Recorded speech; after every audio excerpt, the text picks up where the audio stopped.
요즘이 말세다 하는 말이 여러분 고대 이집트의 기록에도 있답니다. 그러니까 말세다 하는 말은 어느 시대나 어느 장소에나 있었던 말이기는 합니다만, 근래 제가 우리 교회 이제 통독 사이클을 따라서 빌립보서가 아니고 디모데서를 읽다가 디모데서 3장에 나오는 말세의 징조들을 읽으면서 정말 오늘날 한국 사회의 현실이 이런 말세의 징조들을 너무 많이 보여주고 있는 것이 아닌가라는 생각이 들었습니다. 여러분 함께 한번 보시죠. 디모데후서 3장 1절에서 4절까지 말씀입니다. 여기서 사도 바울이 말세의 징조에 대해서 이렇게 서술하고 있습니다. 한번 같이 읽을까요? 시작. 너는 이것을 알라. 말세에 고통하는 때가 이르러 사람들이 자기를 사랑하며 돈을 사랑하며 자랑하며 교만하며 비방하며 부모를 거역하며 감사하지 아니하며 거룩하지 아니하며 무정하며 원통함을 풀지 아니하며 모함하며 절제하지 못하며 사나우며 선한 것을 좋아하지 아니하며 배신하며 조급하며 자만하며 쾌락을 사랑하기를 하나님 사랑하는 것보다 더하며. 무엇보다 특별히 제가 최근에 이 중에서 좀 느껴진 게 뭐냐면 요즘 사람들이 마음이 되게 거칠어지고 좀 사나워졌다라는 것입니다.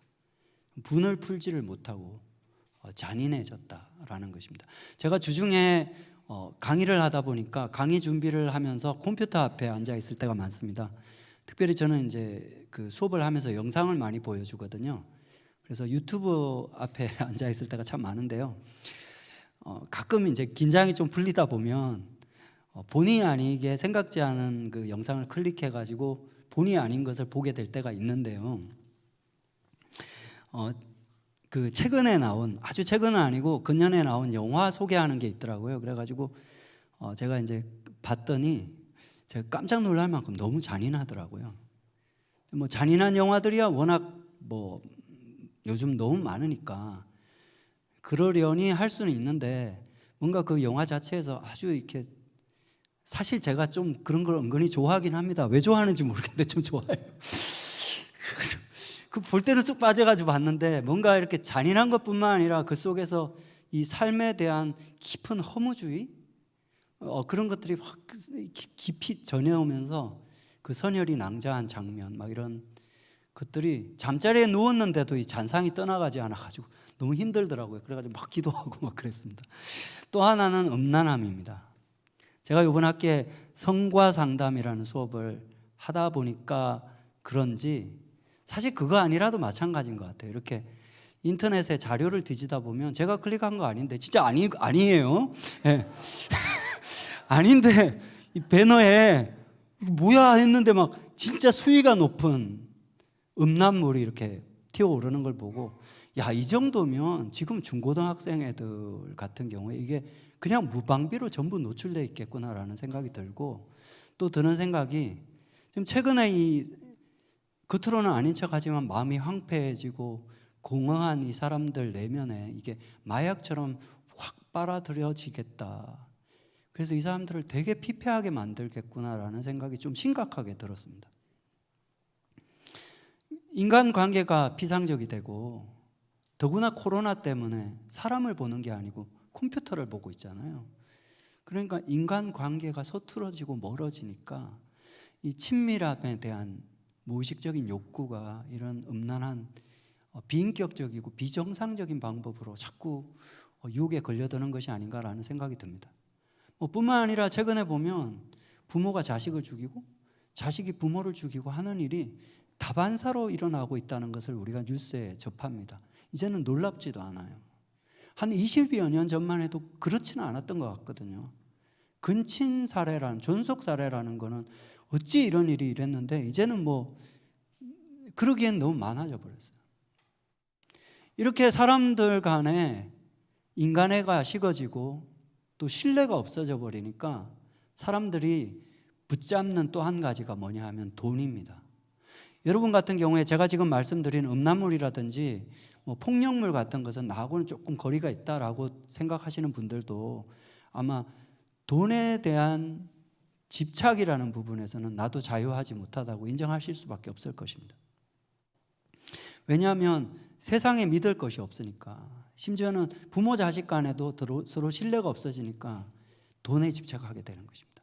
오늘날 사람들이 돈에 집착하는 모습들을 단편적으로 뭐를 통해서 볼 수 있습니까? 비트코인, 주식 투자 열풍에서 볼 수 있습니다. 이게 아니면은 이 코인 투자해가지고 한 방이 아니면 나 같은 사람이 어떤 내 수준을 넘어서는 어떤 큰 돈을 잡아볼 기회가 없다고 느껴지니까 그걸 하는 거죠. 근데 그렇게 해서 그렇게 했던 사람들이 최근에 엄청난 낭패를 보는 일이 생겼습니다. 루나라고 하는 비트코인을 거래하는 회사가 도산했습니다. 근데 여러분 아세요? 그 회사가 도산하면서 48조, 얼마요? 48조에 해당되는 돈이 공중분해됐다고 합니다. 근데 제가 이 기사를 보니까 그 48조가 없어진 게 아니고 원래 48조는 없는 돈이었습니다. 그러니까 실제하지 않는 허상이었던 거죠. 근데 많은 코인 투자자들이 그 허상을 보고 쫓아갔던 것입니다. 근데 여러분 잘 들으십시오. 쫓아갈 때는 허상인데 여러분이 돈을 잃으면 그것은 여러분의 실제가 됩니다. 여러분이 잃은 것은 실제로 잃었습니다. 돈을 잃은 것이 아니고 여러분 인생을 잃었습니다. 인생이 몰수당하는 것입니다. 나이가 젊거나 나이가 많거나 이제는 살아도 내가 사는 것이 아닌 거예요. 그리스도가 사는 게 아니고 빚이 사는 것입니다. 참 이걸 보면 그 허상을 쫓아가는데 저는 그 돈을 잃어버린 사람이 그 회사 사장 집에 무단 침입했다는 그 사람의 심정이 조금은 알 것 같습니다. 얼마나 절망적이면 이제 나는 살아도 산 게 아니라는 생각이 들면 그렇게까지 했겠나 싶습니다. 여러분 말세는 고통하는 때입니다. 아까 빌립보서 디모데서 3장 1절 뭐라고요? 말세에 고통하는 때가 이르리니 폭력을 사랑하고 음란을 사랑하고 자기를 사랑하고 쾌락을 사랑하는 것은 여러분에게 행복을 주는 것이 아니라 여러분에게 고통을 줍니다. 돈을 사랑하는 것도 그렇습니다. 역시 그러면 투자는 부동산이야. 그죠? 좀 거금이 들어가지만 좀 더 안정적이고 그렇게 급하게 떨어지지 않아. 과연 그럴까요, 여러분? 최근에 영끌이라 그래가지고 영혼까지 끌어가지고 집 사라 그래가지고 집 사신 분 손 들지 마세요. 그래가지고 아파트를 산 사람 이따 칩시다. 마음이 편할까요? 기대한 만큼 집값이 오르던가요? 안 오르죠? 오히려 강북에 내리죠? 근데 문제는 그게 아닙니다. 지금 문제가 뭐냐 하면 유튜브에 보시면 모든 부동산 전문가들이 이구동성으로 우리나라가 앞으로 언제일지 모르겠지만 일본의 버블 붕괴가 됐을 때만큼은 아닐지라도 어떤 시점에 집값이 폭락하는 시점이 온다고 한 목소리로 얘기하고 있습니다. 그러면 어떻게? 샀는데 이미 팔아요? 팔 수 있습니까? 우리가 뭐 집이 몇 채나 있는 것도 아니고 그죠? 애들 키우면서 학교 보내면서 살아야 될 거 아니야. 이 집 팔면 어쩔 건데 서울 땅에서 그잖아요? 그러니까 무조건 뭐 그런 말을 아무리 전문가들 해도 어쩔 수가 없어. 선택의 여지가 없죠. 그냥 살아야 됩니다. 불안해도. 그러니까 오히려 이게 참 웃긴 게 아이러니한 게 이제는 기회를 놓쳐가지고 집 못 사고 아직도 전세 살고 있는 저 인간이 부러워. 야, 참 이게 참 아이러니하죠. 예. 그런데 집 못 사고 전세 살고 있는 저 사람은 편하냐? 편할까요? 이번 6월 달이 계약 만기야.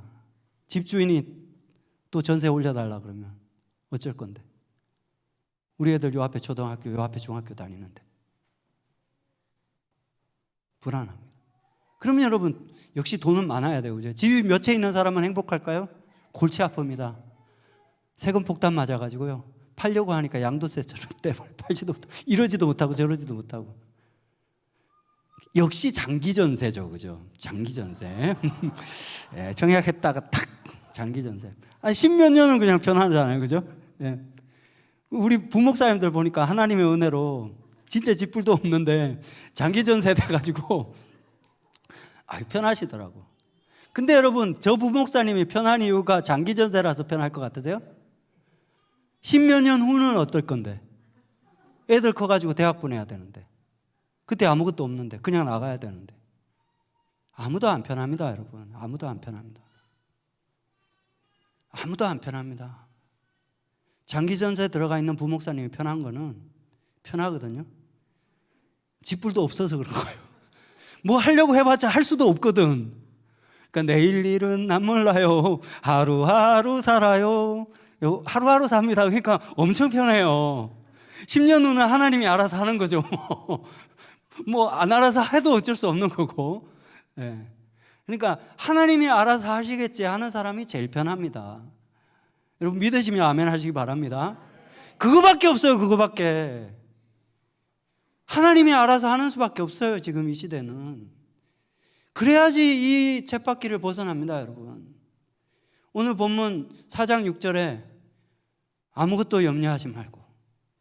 어떻게 아무것도 염려를 안 해요? 어떻게 아무것도, 정신 똑바로 바뀌었으면 어떻게 아무것도 염려 안 해요? 가정이 있고 자식이 있으면 어떻게 아무것도 염려를 안 합니까?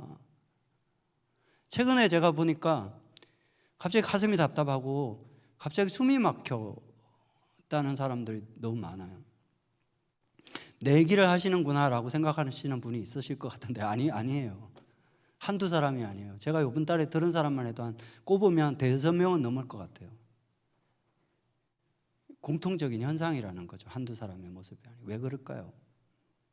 이게 숨이 갑자기 안 쉬어지고 이게 공황장애의 초기 증상이거든요. 근데 이 공황장애라는 건 뭐냐 하면 내가 힘들다는 거예요. 내가 불안하다는 거예요. 애들은 커가는데 내가 뭐 하나, 애들 커가기 전에 뭐 하나 붙잡아야 될 것 같은데 아직까지 된 게 아무것도 없어. 근데 내 체력은 약해져 가고 두렵다는 거죠. 근데 그걸 여기서 인정을 안 하니까 몸이 말하는 거거든요. 힘들다고. 근데 여러분만 그런 게 아니에요. 다 그래요. 지금이 공황장애의 시대예요. 여러분, 이런 시대에 어떻게 살 것입니까? 저는 이런 현실 상황 속에서 오늘 본문에 아무것도 염려하지 말고, 솔깃하지 않습니까? 이제 좀 솔깃해지나요? 아유, 진짜. 귀 있는 자는 들을지어다.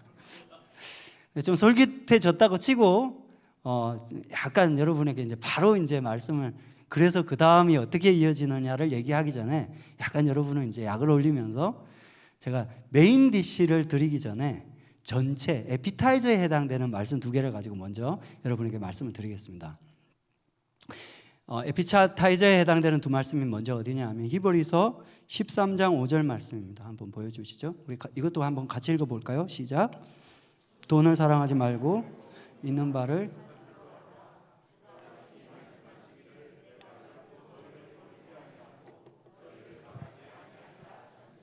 저는 여러분 어떠세요? 이 말씀을 보면서 뭐가 이렇게 앞뒤가 안 맞아? 이런 생각을 했던 적이 있었어요. 왜 돈 얘기하다가 또 하나님 얘기하나? 이제 그런 것 같으세요? 네. 근데 지금은 이거야말로 앞뒤가 딱 맞아떨어지는 말씀이라고 믿습니다. 왜 그러냐 하면요, 우리가 돈을 사랑하는 이유가 하나님이 결코 나를 버리지 아니하고 떠나지 않을 것을 믿지를 못해서 그런 거예요. 머리가 아니라 마음으로 믿지를 못해서 그런 거예요. 그러니까 반대로 말해서 내가 정말 주님을 알고 주님이 나와 함께 하시고 나를 결코 떠나지 않는다는 걸 정말 두둑하게 여러분이 믿으면 여러분이 돈에 대해서 자유하게 됩니다. 여러분이 지배를 받는 것이 아니라 돈을 여러분이 지배할 수 있게 되는 것입니다. 예수님이 말씀하신 대로 2 주인을 못 섬기는 거예요. 한 주인을 섬기면 한 주인을 섬길 수가 없는 거예요. 여러분이 왜 핸드폰을, 스마트폰을 손에서 놓지 못하면서 심지어는 교회 와서조차도, 설교 시간에조차도 그것을 넘겨보면서 시간대로 주식을 검색하고 있냐? 왜 그럴까요? 왜 그럴까요? 여러분의 주인이 하나님이 아니라서 그런 것입니다. 여러분이 실질적으로 하나님하고 관계가 멀어져서 그런 거예요. 여러분이 강박적이 되고 조급해지는 것은. 하나님이 정말 여러분 내면에 계신 것이 바라봐지면 여러분이 물질에 대해서 자유롭게 되는 거예요. 금방 말씀드린 것처럼. 돈을 지배받는 것이 아니라 돈을 지배할 수 있게 되는 거예요. 돈을 지배한다는 것은 한 끗 차이예요. 돈에게 지배받는 것은 돈을 자꾸 놓지를 못해요. 이것은 내가 잡은 것이 아니라 잡힌 거거든요. 근데 내가 잡은 사람은 놓을 수도 있고 잡을 수도 있는 거예요. 그러니까 모으기도 하고 절약도 하지만 쓸 때 쓸 수 있다는 거죠. 돈은 써야지 돈입니다, 여러분. 그거 아십니까? 제가 경제 전문가는 아니지만 돈을 안 쓰면요, 돈은 그냥 종이 조각이 지나지 않는 거예요. 돈은 여러분 계좌에 여러분 이름 아래 있는 숫자에 지나지 않는 거예요. 돈은 쓸 때 돈이 되는 것입니다. 제가 뭐 얘기를 더 할 수도 있는데 사실 뭐 제가 경제 전문가가 아니라 가지고, 근데 무슨 말인지 아시죠? 네. 특히 금융 쪽에 하는 분들은 제 말이 무슨 말인지 아실 거예요. 돈을 모아놓기만 하는 거는 불안입니다. 근데 그것은 세상적으로도 돈이 돈 되게 못할 뿐만 아니라 하나님 보시기에도 기뻐하지 않으시는 거예요. 너희가 말세에 재물을 쌓아도다. 재물을 쌓아놓는 것은 하나님이 기뻐하시는 일이 아닙니다. 달란트를 받은 자가, 한 달란트를 받은 자가 묻어뒀잖아요. 하나님이 진노하시는 것입니다. 돈은 쓸 수 있어야 돼요. 흘려보내야 돼요. 특별히 하나님이 기뻐하시는 것은 이 시대에 돈이 필요한 사람, 가난한 사람, 젊은 사람들, 에너지가 있고 꿈은 있는데 돈이 없어서 못하는 사람들, 흘려보낼 때 여러분에게 후위되어 흔들어 넘치도록 하여 안겨주리라고 말씀하셨습니다. 뿐만 아니라 여러분이 이 마지막 때에 그렇게 주님이 주인이 오셨을 때 그의 종이 그렇게 나눠주고 있는 것을 보면 그 종에게 복이 있으리라 말씀하셨습니다. 믿으시면 아멘 하시기 바랍니다. 이게 에피타이즈 1이고요. 에피타이즈 2는 뭐냐면 예레미야 45장 말씀입니다. 예레미야 45장은 어떤 말씀이냐면 선지자 예레미야가 하나님의 말씀을 받아서 이제 구술을 하면 그의 제자였던 바룩이 그 말씀을 받아서 파피루스 종이에 적고 있었습니다. 근데 예레미야가 이 하나님 말씀을 받아서 대언을 하다가 말씀을 받아 적고 있는 바룩을 보면서 갑자기 말을 멈추고 뚫어지게 쳐다보는 거예요. 그러면서 그의 마음이 보이는 거예요. 그때 그 바룩을 향한 하나님의 말씀이 임했어요. 그 말씀을 전한 것이 예레미야 45장 말씀입니다. 여러분 예레미야 45장 3절을 보시면, 예레미야 45장 3절을 넘겨주세요. 거기에 이것도 같이 한번 읽어보실까요? 네. 읽고 싶으신 분은 읽으세요. 네. 시작.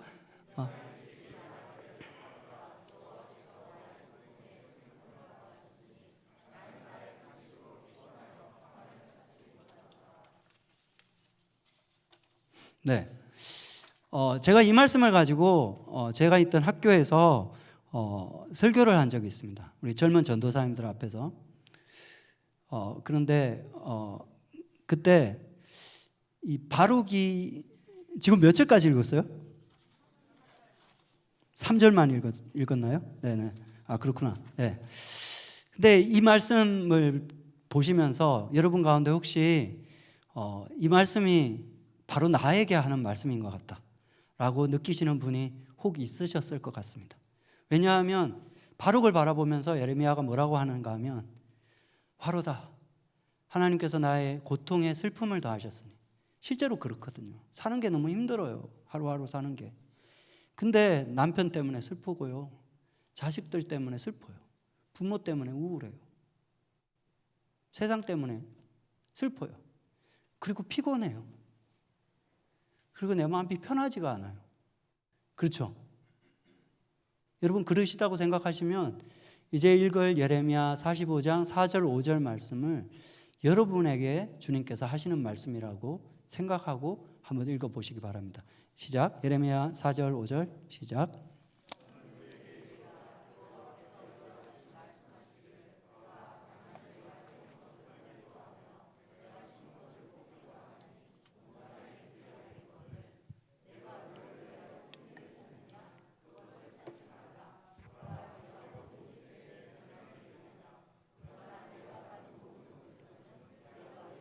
네 생명을 노량물 주듯 하리라. 여호와의 말씀이니라. 아멘. 말씀드린 대로 제가 전도사님들 앞에서 학교에서 채플 때 설교를 했는데 뭐라 그랬냐면, 이때 당시에 바룩이 무슨 큰 일을 찾고 있었는지, 도모하고 있었는지는 제가 모르겠습니다. 왜냐하면 성경이 그에 대해서 자세하게 얘기하지 않거든요. 그런데 지금 지금 2022년에 오늘날 앉아있는 여러분같이 젊은 사람, 한국의 젊은 세대가 무슨 큰일을 도모하고 있는지는 좀 알 것 같습니다. 뭡니까? 주식 한번 알차게 투자해가지고 대박이 나는 큰일을 도모하고 있지요. 뭐 신학교 학생들만 그렇겠습니까? 그분들조차 그러면 여기는 얼마나 더 그렇겠습니까? 여러분, 주식이라는 말이 순우리말로 하면 그루라는 뜻입니다. 뭐라고요? 그루. 그러니까 나무 한 그루, 두 그루 할 때 그 그루라는 뜻이에요. 영어로 스탁, 일본말로 카부시키, 카부라는 말도 같은 뜻입니다. 이게 무슨 말이냐 하면 하나의 비유인데요. 그러니까 과수원이 있는데 그 중에 나무 몇 그루를 내가 사는 거예요. 그래서 그 나무가 자라가지고 열매를 맺으면 그 열매를 내가 따가지고 하는 거죠. 그러니까 그런 개념입니다. 이 주식이라는 것이. 근데 하나님께서 오늘 4절 말씀에 뭐라고 말씀하십니까? 내가 그 과수원을 세우기도 하고 헐기도 하고 그 나무를 그루를 심기도 하고 뽑기도 한다. 여러분, 일론 머스크가 아니고 이재용이 아니고 내가 하나님이 테슬라를 이 땅에 심기도 하고 뽑기도 하고 삼성전자를 세우기도 하고 헐기도 하는데 너는 누구를 보고 투자를 하느냐? 여러분, 이재용을 믿습니까? 아니면 일론 머스크를 믿습니까? 일론 머스크의 트위터에 가가지고 뭐 한번 잭하면 주가 올랐다가 내렸다가, 여러분 정신 차리십시오. 여러분, 45조가 있는 돈이 아니에요. 허상인데 실제로 있지 않는 허상을 쫓아가면서 보이지 않지만 실제 하시는 하나님을 왜 어찌하여 믿지 아니하십니까? 누가 어리석은 것입니까? 하나님께서 뭐라고 바룩에게 약속을 해주셨나요? 5절에 보면 네가 가는 모든 곳에서 네 생명을 노량물 얻듯 주듯 하리라 하셨습니다. 노량물이 무슨 뜻입니까? 노량물이라는 것은 전쟁이 났을 때 적군들이 도망가면서 흘리고 간 옷이라든지 갑옷이라든지 무기라든지 식량이라든지 이런 거를 쫓아가면서 그저 주워 담는 걸 말하는 거예요. 그게 노량물이거든요. 근데 이 말씀의 의미는 오늘날 우리들에게 적용해 보면 우리의 인생길이 전쟁터처럼 불확실하고 불안할 것이라는 의미도 되기 때문에 꼭 좋은 뜻은 아닐 수 있습니다. 그러나 너희가 지금 2022년 21세기에 불안한 현실을 살아가지만 나와 함께 할 때, 나와 동행할 때 네가 불확실하고 불안한 삶을 살아가겠지만 그 속에서 너희의 필요한 것을, 너희의 생명을 내가 노량물 줍듯이 너에게 공급하리라, 그렇게 말씀하시는 것입니다.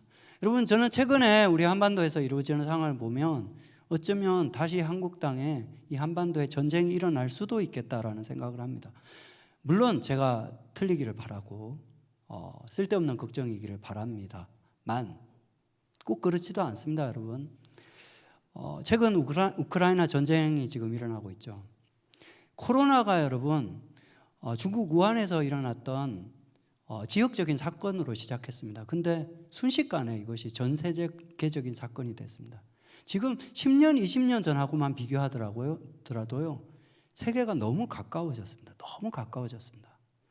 옛날에 저희 어릴 때 같으면 우크라이나가 어디 있는 나라냐, 그 나라에 전쟁 날 때 그래서 뭐 이런 느낌이거든요. 근데 여러분, 지금 그렇습니까? 그런가요? 여러분, 우크라이나 전쟁이 나니까 한 몇 달 사이에 우리나라 물가에 반영되고 기름값이 엄청나게 올랐습니다. 피부로 바로 와닿습니다. 이게 우크라이나 전쟁 때문에 그렇습니다, 여러분. 그런데 기름값이 올라가는 건 문제가 아니에요. 걱정할 문제가 아니에요. 진짜 문제는 뭔지 아십니까? 우크라이나 전쟁은 과거에 10년, 20년, 30년 동안 일어났던 세계 국지전, 이라크 전쟁 포함해서 어떤 전쟁하고도 다른 것은 이 전쟁은 유엔의 안전보장이사회 이사국인 러시아가 일으킨 전쟁이기 때문에 아주 다른 전쟁입니다. 왜냐하면 안보리 이사국인 러시아가 일으킨 전쟁이라는 뜻은 유엔이 제재할 수가 없는 전쟁이라는 뜻입니다. 그러므로 자칫하면 세계대전으로 확전될 수 있는 전쟁이라는 뜻입니다. 이미 지금 그것이 우리에게 영향을 끼치고 있습니다. 저 북한에서 지금 미사일 쏘잖아요. 여러분, 그 미사일이 어떤 미사일인지 아십니까? 우선 그 미사일 왜 쏘는지 아십니까? 유엔이 제재를 못하기 때문에 그렇습니다. 지금 북한이 핵실험을 완수할 절호의 찬스이기 때문에 그렇습니다. 코로나 지원도 받지 않는 이유가 그래서 그런 것입니다. 러시아가 편을 들어줄 거기 때문에. 근데 이 미사일이 어떤 미사일이냐 하면 대륙간 탄도가 아니고요, 단거리 쏘아가지고 정확하게 서울 땅에, 도쿄 땅에 떨어뜨릴 수 있는 정밀 타격을 할 수 있는 핵탄두를 지금 완성하고 있는 것입니다. 강남 똘똘한 한 채 백날 얘기해봐도 그게 미사일 떨어지면 소용없죠. 여러분, 우리 대통령이 후보 시절에 선제 타격 얘기를 안 하셨어도 지금 충분히 한반도는 위기 상황입니다. 이미 사실은 되게 불확실한 상황이고 위험한 상황입니다. 여러분, 한 치 앞을 볼 수가 없습니다. 실질적으로 그렇습니다. 제가 과장하는 게 아닙니다. 근데 이런 현실 가운데 여러분 어떻게 사시려고 그래요? 똘똘한 한 채? 저는 이런 현실 속에서 오늘 본문의 말씀이 참 시의적절하다라고 생각합니다. 우리 담임 목사님 계실 때 합의를 하고 이렇게 빌립보서를 나가기로 했는데 우연이 아닌 우연, 정말 어쩌면 지난번에 2장 말씀도 그렇고 3장 말씀도 그렇고 4장 말씀도 그렇고 오늘날 우리에게 어쩜 이렇게 정확하게 하시는 말씀인지 아무것도 염려하지 말고 이제 본문으로 들어가겠습니다. 염려가 되시죠? 지지난주에 있었던 일을 생각하시면, 그죠? 예, 제가 시계 보고 있습니다. 너무 염려하지 마시고 오늘 하나님께서도 말씀하고 계시지 않습니까? 아무것도 염려하지 말고. 아멘. 네. 아무것도 염려하지 말고. 우리 6절을 다시 읽겠습니다. 시작. 아무것도 염려하지 말고 모든 기도와 간구로 너희 구할 것을 감사함으로 하나님께 아뢰라. 여기서 아뢰라라는 단어가 일러 바치라 이런 뜻입니다. 이런 느낌의 헬라어입니다. 마치 어린아이가 형들이 자기를 해코지 하면 부모한테 가서 형이 이랬어 하고 일러 바치는 것처럼 그런 느낌의 단어거든요. 그래서 이 말씀의 의미는 우선 뭐냐 하면 하나님과의 그만큼 부모와 자식처럼 친밀한 관계를 전제하는 것입니다. 여러분이 어떻게 해야지 아무것도 염려하지 않을 수 있습니까? 하나님하고 여러분이 그렇게 친밀하게 느껴져야지 되는 거예요. 그게 핵심인 거예요.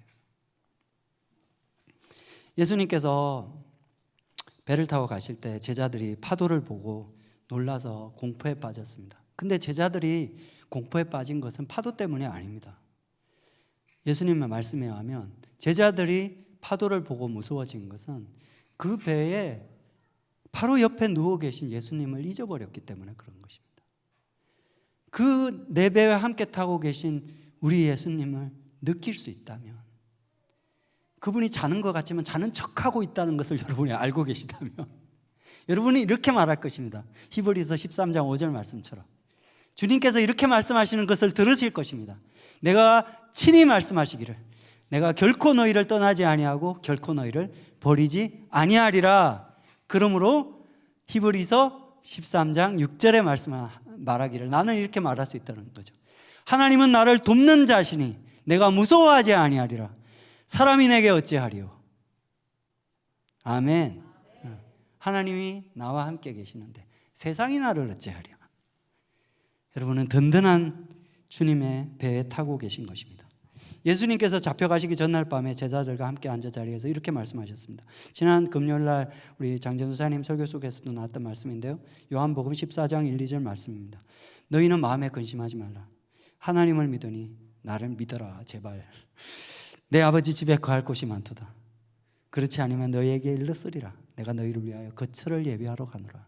여러분 혹시 6월 달에 7월 달에 계약 기간이 돌아와가지고 전세 올려달라 그럴까 봐 두려워하시는 분이 혹시 계십니까? 주님께서 말씀하십니다. 내가 너희의 거처를, 내가 그거는 맡을게. 내가 책임질게. 에이, 그거는 하늘의 거처잖아요. 제가 말하는 건 전세. 여러분, 하늘의 거처를 마련하시는 우리 주님께서 여러분이 이 땅의 거처를 책임지지 않겠습니까? 예, 여러분의 두려움이고 믿음 때문이죠. 여러분, 아무리 여러분이 유튜브를 보고 주식 시세를 연구를 하고 부동산의 미래를 예측을 한다고 해도 소용없습니다. 왜냐하면 그런 것은 불안해서 하는 거잖아요. 불안은 불안을 낳을 뿐이고 염려는 염려를 낳을 뿐입니다. 확실한 건 아무리 전문가 할아버지라 그래도 몰라요. 근데 7절에 하나님께서 뭐라고 말씀하십니까? 모든 지각에 뛰어나신 하나님의 평강이 그리스도 예수 안에서 너희의 마음과 생각을 지키시리라. 여기서 지각이라는 말은 지적인 능력, 지능을 얘기하는 거예요. IQ라는 뜻입니다. IQ.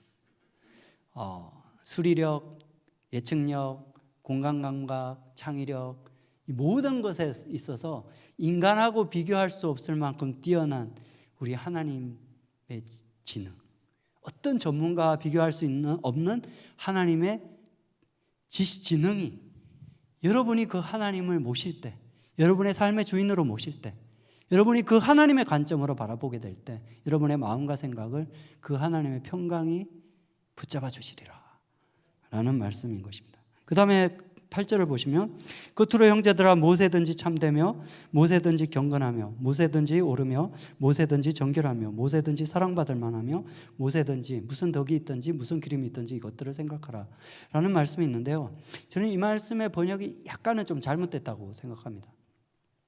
왜냐하면 무엇에든지가 아니고 무엇이든지라고 번역해야 될 것 같아요. 왜냐하면 영어 성경만 보시더라도 이 말씀이 어떻게 되어 있느냐 하면 whatever is true, whatever is honorable, whatever is right, think about these, 이런 것들을 생각하라. 그러니까 지금 현재 한글 개역 한글 번역에는 이것들이 정확하게 뭘 말하는지가 좀 분명치가 않은데요, 그렇게 읽으면 뭘 생각하라는 말씀이냐 하면 그 참된 것, 그 길일 만한 것, 그 옳은 것을 생각하라는 말씀이거든요. 근데 그게 뭐예요? 약간 추상적이란 말이죠. 그래서 그것을 여러분이 이해하기 위해서는 참조할 만한 곳이 어디냐 하면 그 앞에 빌립보서 2장 1절을 여러분이 한번 보시면 비슷한 뉘앙스의 말씀이 있거든요. 한번 보시겠습니다. 빌립보서 2장 2절에 보면 그러므로 그리스도 안에서 무슨 권면이나 사랑의 무슨 위로나 성령의 무슨 교제나 긍휼이나 자비가 있거든, 이런 말씀이 있어요. 너희가 협력하여서 한 마음을 이루어서 힘써라. 그리하여 나의 기쁨을 충만하게 하라. 이걸 봐도 모르겠죠, 그죠? 근데 제가 힌트를 드릴게요. 여기서 긍휼이나 위로나 무슨 참된 것이나 이런 것들은, 긍휼, 위로, 참됨, 이런 것들은 다 성령의 열매라고 성경이 말하는 것입니다. 그러므로 무엇이든지 참되고 무엇이든지 의롭고 무엇이든지 칭찬받을 만하고, 이것들은 뭘 말하는 건가 하면 우리 공동체 안에서 성령께서 지금 현재 행하고 계시는 아름다운 일들, 그냥 관심이 없으면 보이지 않지만 관심을 가지고 들여다보면 성령께서 우리 가운데 행하고 계시는 의미 있는 일들, 값진 일들, 이런 거를 말하는 거예요. 여러분, 지금 우리 공동체 가운데 지금 이 시기에 하나님께서, 성령께서 우리 공동체 가운데 무슨 일을 하고 계신 것 같으십니까? 관심이 안 떠오르시죠? 왜? 여러분의 생각이, 마음이 세상 살아가는 거에, 힘든 거에 꽂혀 있어서 그렇죠. 근데 좀 내려놓고 보면 보일 수 있습니다. 뭐가 보이십니까, 여러분? 저는 생각할 때 특별히 다른 많은 것들이 있지만 잃어버린 양을 찾아서 관심을 가지고 돌보고 또 그를 하나님께로 인도하여 오는 일들을 성령께서 하고 싶어 하시고 하기를 원하시는 것 같아요. 사람이 전도부를 만든 것이 아니라, 사람이 대신자 작정을 시작한 것이 아니라, 어떤 사람이 짜고 하는 것이 아닌데 이루어지는 일이 있단 말이죠. 잃어버린 양들에게 관심을 가지는 것입니다. 여러분, 우리 교회가 창립 14주년이 지나고 담임 목사님이 안식월을 떠나셨는데, 저는 역시 생각할수록 이 3개월의 안식월에 특별한 하나님의 뜻이 있는 것 같아요. 물론 목사님을 향한 뜻도 있지만 우리를 향한 뜻이 있다고 생각합니다. 지지난주에 말씀드렸던 것처럼 이제는 우리가 성숙해야 합니다. 제2기에 물된 동사 수린교회는 이제 나에게 달라. 나를 채워주세요. 나 없어요. 나 치유해 주세요. 라고 자기에게 집중하는 그런 공동체가 아니라 이제 세상으로 흘려보내는 그런 공동체가 되어야 한다고 생각합니다. 여러분 14년 동안 이 교회를 다닌 여러분, 교회 처음 오면 뭐가 먼저 보이세요? 예배당에 들어올 때? 내가 늘 앉는 자리, 누가 먼저 와서 안 앉았는지. 내가 앉는 그 지대가 있거든요. 그 지역에. 거기에 딱 앉아가지고 그 다음에 내 친한 사람이 어디 앉았는지, 사람들이 나에게 오랜만에 몇 주 만에 유튜브로 예배드리다 왔는데 나를 반기는지 안 반기는지, 나를 관심이 있는지 없는지. 14년이 지났는데 아직도 똑같다. 그러면 좀 그런 거 아닌가요? 이제는 좀 변해야 된다고 생각합니다. 내가 앉을 자리가 눈에 들어오는 것이 아니라 내가 늘 앉는 자리 옆에 앉았던 저 사람은 누군지, 이름은 뭔지, 뭐 하는 사람인지, 저 사람이 예배 드릴 때 눈물을 적시는데 어떤 아픔이 있으신지, 어떤 필요가 있으신지 관심을 가져야 한다라는 것입니다. 여러분, 말씀드린 것처럼 이번 한 주간이 성령 강림 주간입니다. 성령께서 우리 가운데 행하시는 일. 이번 목사님이 안 계시지만 일주일 동안 저희 부교육자들이 하루씩 맡아가지고 진리의 성령님, 위로의 성령님, 소망의 성령님, 뭐 이런 기쁨의 성령님, 이런 주제로 하루씩 설교를 할 텐데요. 성령이 하시는 일을 여러 가지로 얘기할 수 있지만 사도행전을 보면요, 성령이 하시는 두드러진 일 한 가지는 뭐냐 하면 내게 익숙한 지경을 넘어서 새로운 곳으로 나아가는 것입니다.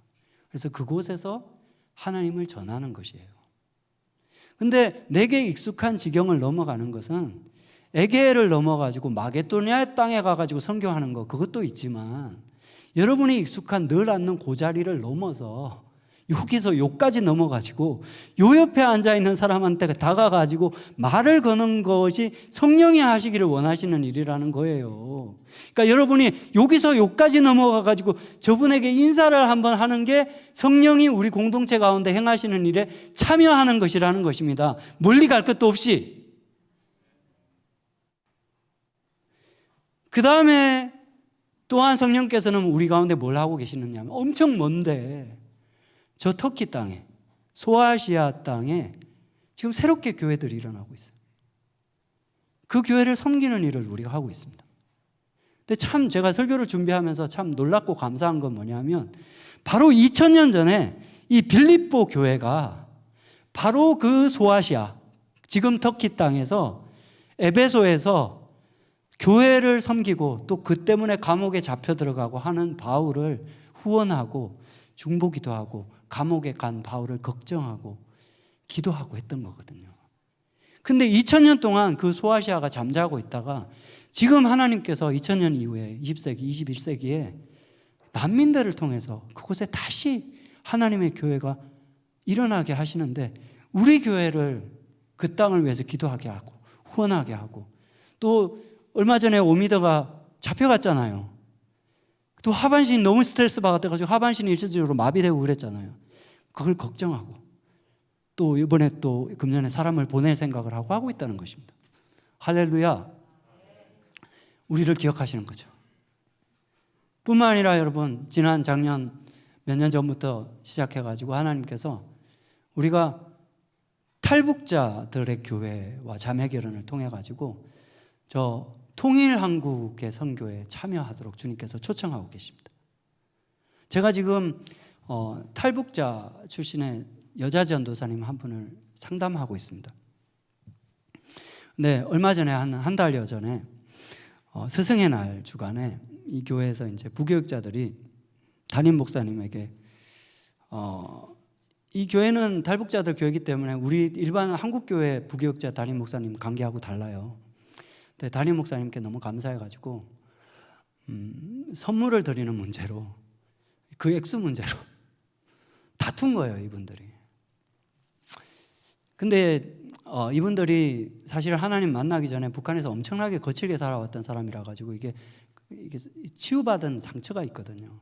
근데 어떤 남자 전도사님이 제 내담자인 여자 전도사님에게 막 주먹으로 칠 것처럼 흥분해가지고 확 달려드는데 그 순간에 이 여자 전도사님 숨이 확 막히면서 예전에 중국에서 팔려다닐 시점에 중국 남자들에게 당했던 그 폭행의 장면이 트라우마가 들어오면서 갑자기 숨을 못 쉬게 돼가지고 응급실에 실려갔습니다.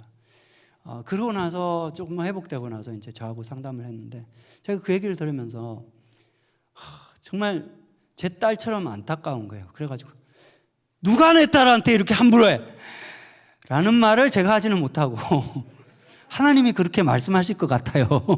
전도사님이 이렇게 이제 얘기를 했어요. 근데 그 말씀이 그 자매님에게 마음이 이렇게 쑥 들어갔나 봐요.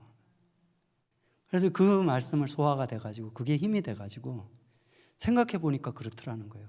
내가 남한 땅에 와가지고 하나님 만나고 하나님 쌀이 됐는데 내가 왜 그때 내 보호자가 없어가지고 그 두려움에 뜰 때 그때 두려움을 아직도 가지고 있어야 되지?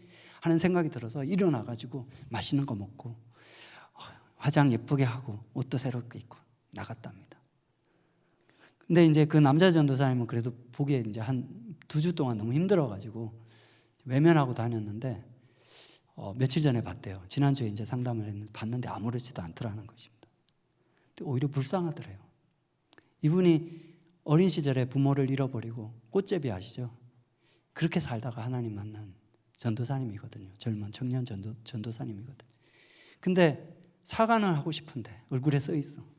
근데 그 얘기했다가 또 이 전도사님 뒤집어질까 봐 겁이 나가지고 사과는 못하고 쭈뼛쭈뼛하는 모습이 너무 안타까운데 모른 척 했답니다. 이 버릇은 고쳐야 될 것 같아가지고. 왜냐하면 지금 나는 뭐 고사하고 나중에 사역자가 돼가지고 실수하면 안 되잖아요. 그래서 그랬는데 편하답니다. 그 모습을 보면 얼마나 기특한지, 얼마나 장한지. 상담할 것도 없어. 자기가 다 알아가지고 자기가 다 하는데 제가 뭐라고, 특히나 남자인 제가 그 중국 땅에서 그렇게 다녔던 그 전도사님을 이해하고 공감하겠습니까? 못해요. 하는 척 하는 거예요. 저는 그냥 들을 뿐이고 그냥 느낀 대로 그 느낌은 들었어요. 진짜 딸 같아가지고 누가 내 딸한테 이렇게 함부로 대. 근데 그 작은 한마디를 받아가지고 일어서는 모습을 보면서 얼마나 장한지. 저는 이 자매가 여성이지만 통일한국교회의 주춧돌이 될 것을 믿어 의심치 않습니다. 유명한 사람 될 거예요. 근데 제가 그 주춧돌이 세워지는데 한 손이라도 지금 거들고 있다는 게 얼마나 영광입니까, 여러분? 여러분, 선교는 멀리 있지 않습니다. 한 칸 건널 수 있다니까요. 여러분 옆자리에 돌아보세요. 누가 앉았는지.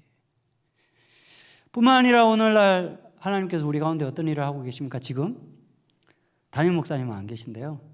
저희 교역자들이 이뻐요. 저 포함해서 나름 시행착오는 있지만 막 시간을 넘겨가지고 1시에 끝나고 막 이런 일들은 좀 일어나긴 하지만 그럼에도 불구하고 협력하고 근데 저희가 부족한데도 불구하고 하나님께서 예배 가운데 일하시는 게 전 보여요. 보여요, 안 보여요? 보여요, 안 보여요? 아까 찬양할 때 느끼셨죠, 그죠? 느낌 와요, 안 와요? 예. 오히려 더 부어주시는 것 같아요. 함께 하시는 것 같아요.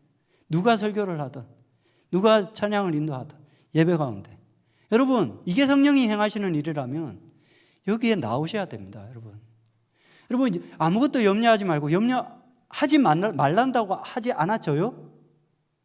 안 됩니다. 백날 설교해도 소용없어요. 어떻게 해야지 염려가 안 되냐면 하나님으로 내가 가득 차야 되는데 여러분 보혈기도 통독해도 잘 되던가요? 막 성령 충만해져요? 저는 잘 안 돼요. 제 가난하고 제 박박함들만 느껴요. 그런데 공동체 가운데 오면 달라요. 예배 가운데 여기 오면 여기가 현식 목사님 여기가 뭐라 그랬어요? 여기가 하늘 보좌라니까요. 여기가 하늘 보좌예요. 여기 그러니까 나오는 게 성령의 일에 참여하는 것이다.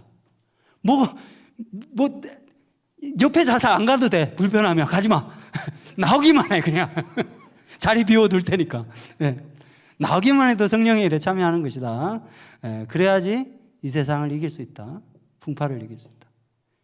이길 수 있습니다. 여러분 이런 것들을 생각하라 그랬죠. 8절 마지막에 생각하는 것이 염려하는 것입니다. 6절에 아무것도 염려하지 말고 이런 것들을 생각하라.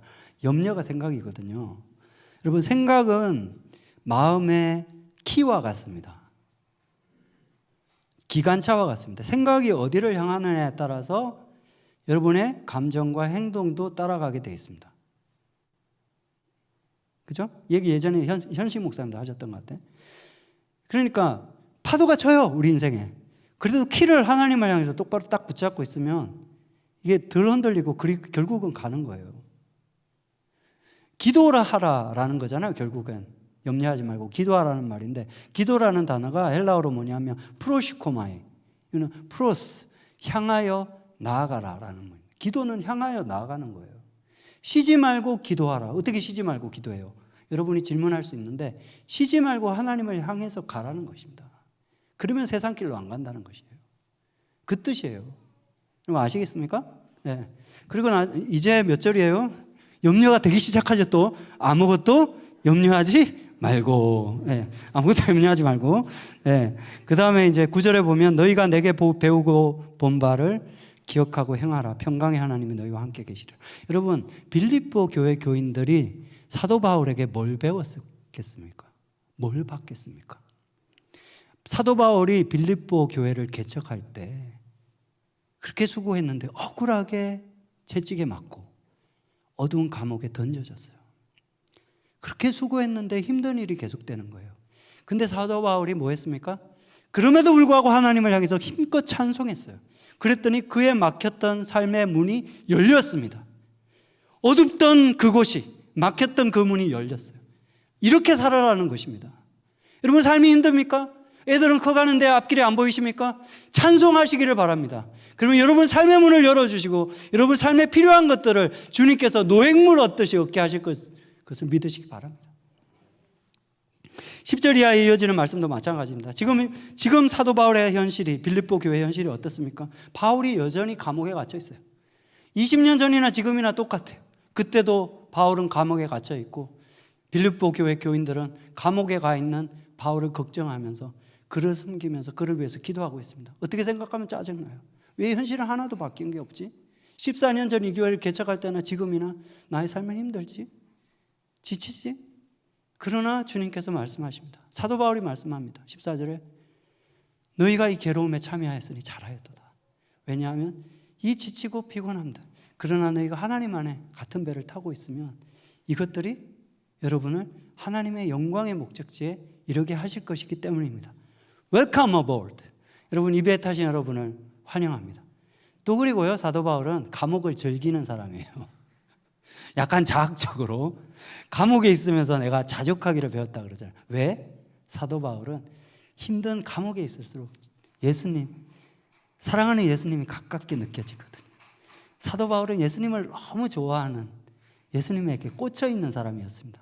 그래서 고통이 있어도, 삶이 어려워도, 가난해도, 못 먹어도 예수님이 가까이 느껴지니까 예수 그리스도를 아는 지식이 가장 고상함이라. 그래서 다른 모든 건 나한테 필요 없다. 자족하기를 배웠다. 11절 12절에서 내가 어떠한 형편에 처하여 있든지 자족하기를 배웠노니, 같이 한번 13절 읽어보겠습니다. 12절 읽어보겠습니다. 시작. 나는 비천에 처할 줄도 알고